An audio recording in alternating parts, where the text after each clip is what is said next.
Hello. We have a new moon coming up on, let's see, Sunday, September 13th. And it's a new moon, and it's a solar eclipse towards the end of Virgo, around, let's see, what is it exactly? Around 20 degrees Virgo, 21 degrees Virgo. So, as I've said before, a solar eclipse was as traditionally thought of as negative. It's thought that's because the moon, which is the subconscious, the unconscious, the emotional, the unruly, but it's with maybe the needy, the emotional side of ourselves, is said to be blocking the rational solar. But I think if you think of it as feminine and masculine, there's an interesting it puts an interesting light on why it might have been thought of as negative before. The moon and the sun are in the feminine sign of Virgo, an earth sign, the sign of the harvest.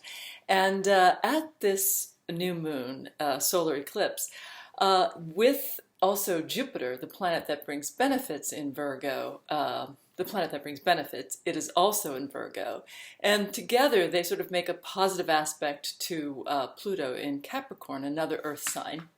And this is a good time at the time of the harvest to reflect on the mother goddess image and the notion of letting there's positive benefits here if one can allow oneself to receive the notion of receiving the harvest and that whole mother nurturing energy, which is the moon, that it's so hard to like really truly receive. One of the things that truly makes motherhood special, that makes infants so special, is not that they love you so much, but they are so willing to receive what you have to give. So in this time of the solar eclipse, rather than pushing that like solar masculine driving, I'm the one that's going to figure it out and know what to do, if you can allow yourself to be the infant and receive the blessings that are available, then this new moon solar eclipse will truly bring you the benefits that are possible. As should seem obvious, it's a fairly positive new moon and solar eclipse. It has a lot of actually quite positive aspects.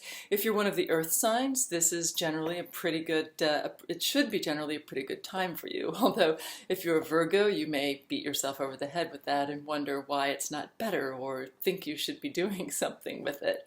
It's generally pretty good for the water signs too. Let's see, and actually even for the fire signs, there's some very positive, very exciting, kind of dynamic aspects that for all of us should be good creatively and even romantically. For those of you who are single, this is a very good time for doing something different. For those of you who are married, you know, it's never such a good time to like really do something that different, but you know, anyhow, there's a very interesting dynamic, you know, try something new aspect, romantically and creatively. That's really quite good for everyone.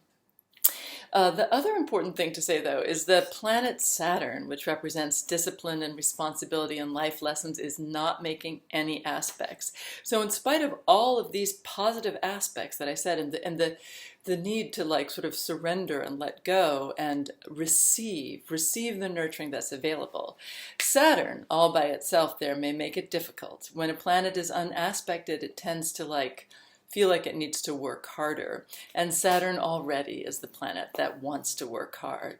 So in this period of time, it's especially important that you try to find a balance between all of those responsibilities that seem to be weighing on you so heavily and the driving need to pay attention to them. And allow that to have its space without overwhelming as it may want to do, because the better energy, the more positive energy, the really more powerful energy is the nurturing energy to allow for that mother vibe to come through, but the mother vibe of you being nurtured, not so much in the way you may demand to be nurtured, but allow yourself to receive the nurturing that is really truly there for you and really truly right for you. Have a great new moon and solar eclipse, and I will talk to you in a couple of weeks with the full moon and the lunar eclipse. That's also a harvest moon, the second full moon in the month. All right, talk to you soon. Bye.